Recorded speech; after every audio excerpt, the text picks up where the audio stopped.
10 o'clock news. The final countdown. A week from now, election results will start coming in. We are going to deliver in 7 days. He's not a Democrat. He's a socialist who happens to be on the Democratic line. We don't elect people by polls. New Yorkers smashing voter turnout records. Is the race for mayor tightening? We're on the campaign trail with the candidates.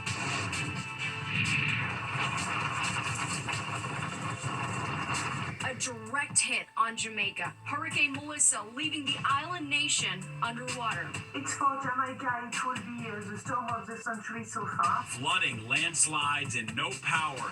The worst not over yet. This is a massive storm. Fox 5 team coverage starts right now. And welcome to the 10 o'clock news. I'm Natasha Burma. And I'm Steve Lacey. Hurricane Melissa making landfall on Jamaica earlier today as a Category 5 storm, the beast of a storm, clocking wind speeds of up to 185 miles per hour, becoming the second strongest hurricane ever recorded in the Atlantic. And its next target, Cuba, where evacuations are underway. We have live Fox 5 team coverage for you tonight. Linda Schmidt is standing by with a look at the destruction so far. But first, Nick Gregory is at the weather map tracking the path. Nick? Natasha and Steve, the storm's heading towards Cuba, and it's gotten stronger again this evening. We'll take a look at that in just a moment, but certainly when it hit this afternoon at about 1 o'clock this afternoon, when it made landfall in New Hope, Jamaica, the winds were at 185 miles per hour, well into Category 5 territory, and again, we're talking about a storm surge is up to 13 feet. And it's the first Category 5 hurricane to hit Jamaica. They've had up to Category 3. That was Gilbert back in 1988. They get about a hurricane about once every 10 years or so. Well, it's tied for the second strongest Atlantic hurricane, as you guys pointed out. 20 to 40 inches of rain that's caused a lot of mudslide, and it's now number 3 on the pressure scale of the strongest hurricanes to be recorded. Again, the strongest was Wilma. That was in 2005, which was another year when we had 3 Category 5 hurricanes. That was also the year of Katrina, of course, that devastated New Orleans. All right, here's satellite view to watch the eye reform. Right there, and it's heading now again towards the southeastern Cuba, and the result is, again, it will hit there as a Category 4 hurricane here during the overnight hours. Winds back up to 130 miles an hour, 110 miles southwest of Guantanamo Bay in Cuba, and again, it will continue to advance northward and then head towards the central and southeast Bahamas, weakening a bit there to a 3 to eventually Category 2 storm, and will likely affect Bermuda as well, and then head out into the North Atlantic. Again, missing the East Coast. However, we're likely to see some effects from it still along our coastal areas with large swells that will come in, causing potential beach erosion. Plus, we have another storm that we'll be dealing with to give us rain, wind, and some coastal flooding on Thursday. Steve and Natasha? All right, Nick, thank you. And we're starting to get videos and photos showing the power of the hurricane. All right, Fox 5's Linda Schmidt continues our coverage with a look at the damage. Linda? Yeah, that's right. And some of those videos coming to us from one of our very own colleagues right here at Fox 5. She has family in Jamaica. Now, let's go ahead and take a look at these videos. I mean, that wind is whipping. Hurricane Melissa cutting across Jamaica at times with wind speeds, as Nick just said, up to 185 miles per hour. Our colleague's family taking these videos that you're looking at. Now, Melissa making landfall is a Category 5 storm, the strongest to ever directly hit Jamaica. Bridges are submerged on some parts of the island. There's also massive power failure. Hundreds of thousands of people are without power tonight. Jamaican authorities are expecting massive flooding to cause landslides. And there were mandatory evacuation orders across the island of nearly 3 million people, but authorities say just about 15,000 moved to shelters that were approved by the government, and about 25,000 tourists, that's who you're looking at right there, they are hunkered down at their hotels. Our infrastructure has been severely compromised. St. Elizabeth is the breadbasket of the country, and that has taken a beating. The level of noise was ridiculous. Trees were really bended over and flew away, and some of our roofs is currently off. And once again, Hurricane Melissa now expected to make landfall in Cuba by tomorrow. Steve, back over to you. Very well. All right. Thanks, Linda. Disaster relief organizations getting ready to send teams to Jamaica. AmeriCares says they've supplies packed up and ready to go at their distribution center in Stamford, Connecticut, including critically needed medicines. They also have emergency funding to restore health services in affected communities. The AmeriCares team planning to leave our area as soon as the storm passes and it's safe to travel. And stay with Fox 5 as Hurricane Melissa moves toward Cuba and the Bahamas. Just download the free Fox local app and take your news on the go. Development in Harlem, police are investigating after an 18-year-old man was shot. We're told the call came in just before 7 o'clock tonight for an assault, but police arrived and found a victim with a gunshot wound to the stomach. It happened at Frederick Douglass Boulevard near 142nd Street. The victim was taken to the Harlem Hospital in critical but stable condition. So far, no arrest. And this time next week, voting's going to be over and election results will start trickling in. Mayoral candidates are spending these final few days pushing their campaigns over the finish line. Fox 5 Sharon Crowley joins us now live in studio, and Andrew Cuomo landing a last-minute endorsement today, Sharon. Yeah, that's right, Steve. Candidates hoping to be the next mayor of New York, making a final case to voters. Early voter turnout is high, signaling high interest in the outcome of this race. Front-runner Democrat Zohran Mamdani holding a rally in Hell's Kitchen tonight. He says he's not worried that the majority of early voters are older than the average age of his typical supporter, meaning it might bode well for his rival independent Andrew Cuomo. I will always celebrate an increase in voting, and I will celebrate it because it's a key part of ensuring that our democracy is something that is representative of the people that it seeks to serve. And I spend far less time trying to analyze who is whose voter and more trying to encourage more New Yorkers to make their voices heard and to ensure that we spend every single moment that we have knocking on more doors, making more phone calls.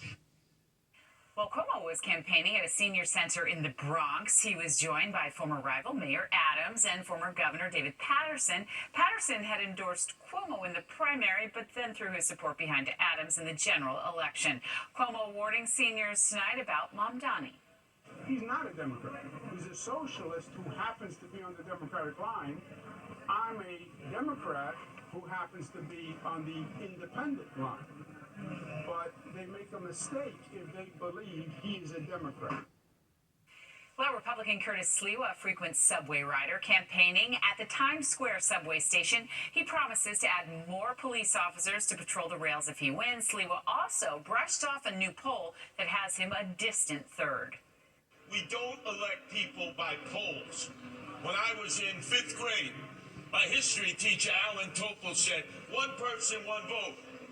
We never just go, oh, well, the polls elect who the president's going to be or the governor or the mayor. Well, early voting underway, as we've been telling you, and the election day is next Tuesday. Hard to believe it. Yeah, we can know a lot more this time, 1 week from now. Pretty fascinating. All right, thanks, Sharon. Well, don't believe everything you see on the internet. That's right. Fake videos claiming to show Hurricane Melissa are flooding social media. The message from an AI expert on spotting what's real and what's not. And he is a real showstopper. Why baseball fanatics, even if they're not Dodgers fans, can't help but marvel at Shohei Ohtani's historic postseason performance.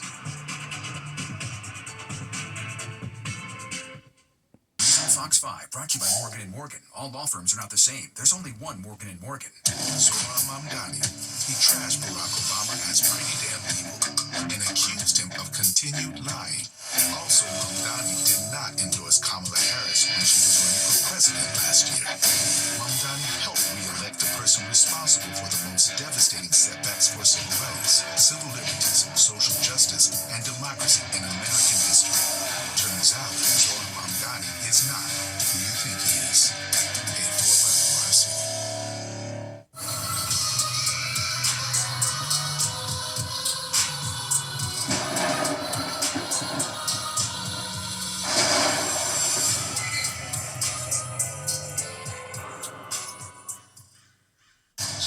You're watching the 10 o'clock news. Well, try not to be fooled. A wave of fake videos are appearing online claiming to show Hurricane Melissa's impact on Jamaica. The bogus content is going viral, making it hard to tell what's real and what's not. Fox's Arthur Chien explains how to spot the fakes. Oh my God, the whole ocean's on the street. This is Jamaica right now. The videos are incredible. From powerful waves washing sharks into swimming pools to aircrafts adrift at a submerged Kingston airport. To a man on a raft battling rushing floodwaters. The only thing is, when it comes to all of these unbelievable videos, they are not to be believed. All of these are AI fakes, and cybersecurity experts say it's getting out of control. There's people that use AI for misinformation, use AI to change the narrative, and use AI to, quite frankly, scare people. And we're seeing an increase of that on a daily basis. Whether on TikTok, X, or Instagram, fake AI videos are flooding social media. And while some are clearly labeled, and we've done our best to, many are not. The fakes are out there to drive up followers and views, according to experts. Appearing on Good Day New York, Jamaican TV host Simone Clark Cooper warned those tracking this hurricane not to be fooled. Be careful of the channels that you choose to watch the coverage on. I've seen some of the images floating, and I have family in the States who are saying, oh my God, the entire place is being... No, not so. Other AI videos are using the government shutdown as a hook, creating fake sensational videos for clicks and views. Experts say it's a disservice to Americans to circulate misleading information about something so important, but they also tell us how they make sure they're not fooled. When I see what looks to be a major story that no one else has, that's on a news source that I've never heard of, those are some major red flags that always tell me, hey, this is probably not real. Ultimately, experts say the government has to get involved here and create penalties for those who purposefully circulate misleading information. But they say that solution is probably years away, and until then, they say it is up to us to stick with information from sources that we know and trust. In Midtown, Arthur Chien, Fox 5 News. Well, Israel carrying out new strikes in Gaza. Health officials there say at least 7 Palestinians were killed in the latest explosions. Israel accuses Hamas of violating the ceasefire by firing on its forces in southern Gaza. They also say that Hamas handed over body parts that belonged to a hostage recovered earlier in the war. Now, according to the ceasefire, Hamas is supposed to return the remaining hostages as soon as possible. Hamas responded by saying it would delay handing over other hostage remains. A federal judge handing down new rulings in the ongoing illegal sports gambling investigation. Angelo Ruggiero Jr. will remain in custody after his bail was denied. The judge cited a prior witness tampering conviction. He's charged with receiving proceeds from illegal gambling. And Curtis Meeks, facing charges related to alleged rigged poker games, remains free on $250,000 bond. Now, prosecutors tried to ban him from gambling, but the judge says he can play poker, which he does professionally, but only with court approval.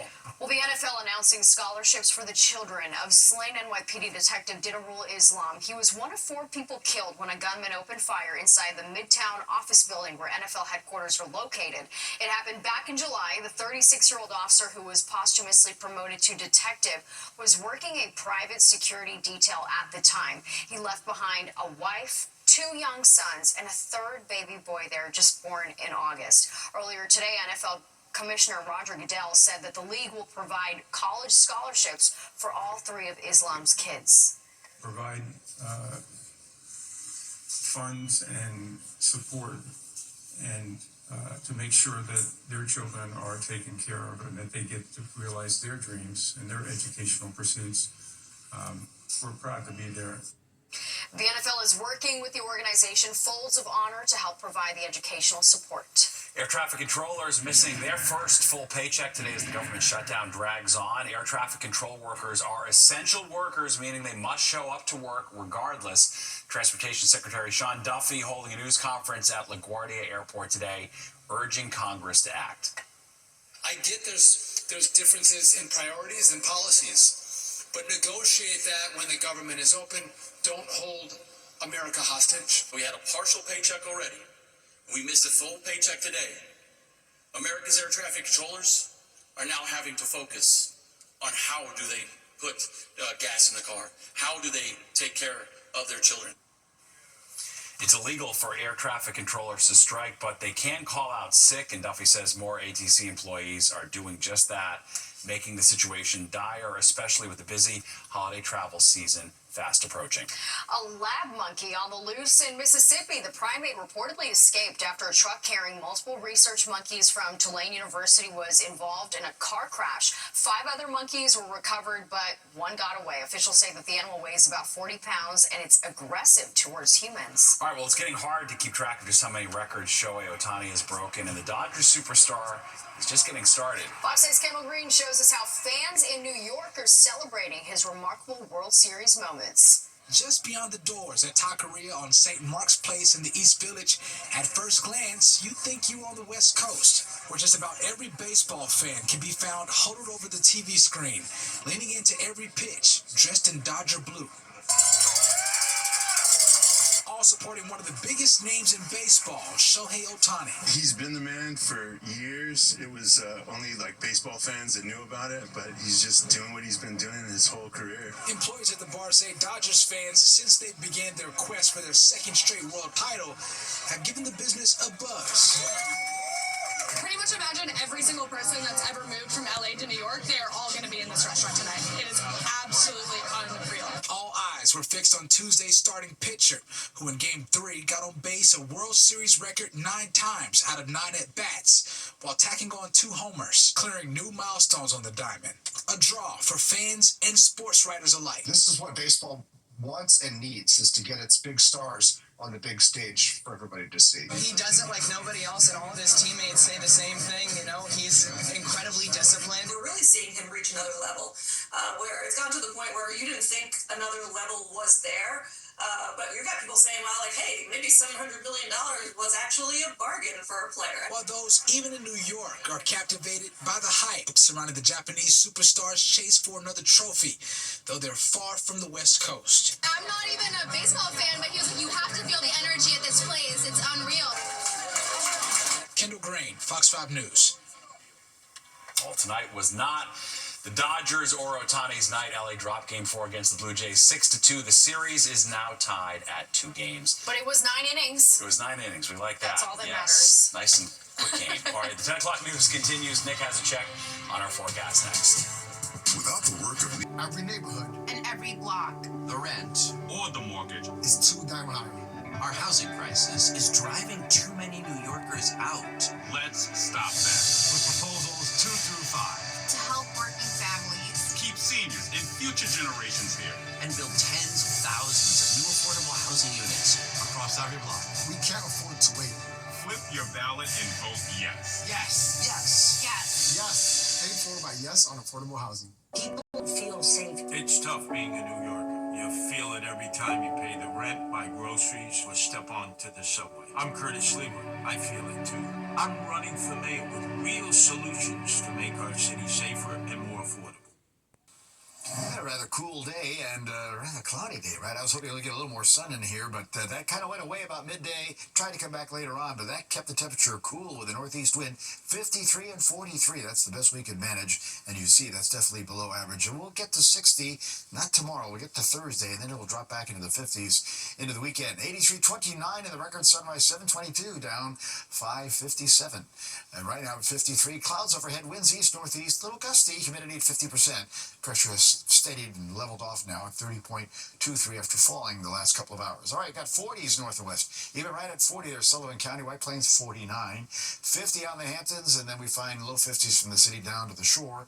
And that northeast wind's been persistent, and now it's sustained at 10 to 20 miles per hour, particularly near the coast here. But look at the gusts. Again, the gusts are still pushing 30, 35 around town, down towards Belmar. They're gusting 22, and it'll stay rather breezy tonight and again tomorrow, and then turning windy as we head into Thursday. That'll be in the approach of a pretty strong storm system that's cutting at us from the west. We'll look at that in just a moment. 59 now, or for the high, I should say, in the Hudson Valley.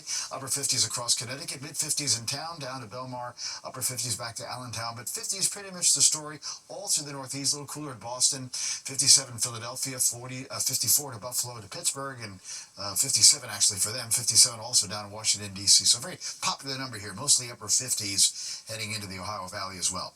Satellite view, again, a bit of cloud cover around, and we had a couple of little showers pop up in central New Jersey, and still got to keep a risk of a shower in the forecast for tonight. But that northeast wind will be persistent into tomorrow, and on the wide view, you'll see that we still may have some cloud cover, a fair amount of cloud cover as we get into tomorrow. Our concern is going to be this little storm system that's coming out of near Memphis right now, spreading rain all the way up to Iowa. It's coming our way, and when it gets here, it's going to bring rain. Some of it could be heavy at times as we head into Thursday, maybe a thunderstorm. Also, it'll turn windy, and we may have some coastal flooding with that, and that means some beach erosion possible once again. Here's tomorrow. In the morning time frame, again, fair amount of clouds. It'll take us on into the afternoon. Can't rule out a little shower, but it's later tomorrow night, and you see as we head into Thursday, this area of rain starts coming in from the west, and some of that rain, like I said, as we get into the afternoon, evening time frame, could be rather heavy, and the potential for 1 to 2 inches of rain around here. It'll dry off for Friday, but again, you'll see here on our Futurecast, and this is the updated one. This has really increased the amount of rain, anywhere from 1.5 inches up to almost 2 or 3 inches is possible. We'll see if we get that. We could certainly use it. Again, we're about 9 inches behind in rainfall for the year, so that would certainly help. 46 tonight in town, but lower 30s in the suburbs. A bit breezy, as I showed you, and a fair amount of clouds as well. Just a risk of a shower. Tomorrow, clouds, a little bit of sun breaks through. The threat of a few showers. The daytime is really mostly dry, but a gusty breeze. 55 the high for tomorrow.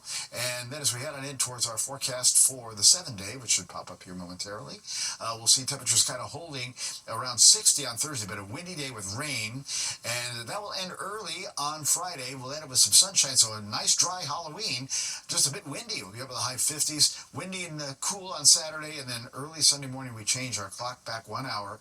That will set us up for a great marathon weather day. 50s during the race time, and then drying out for Monday, but we may have another storm to watch for Tuesday, and more of the 10 o'clock news to watch after this time out.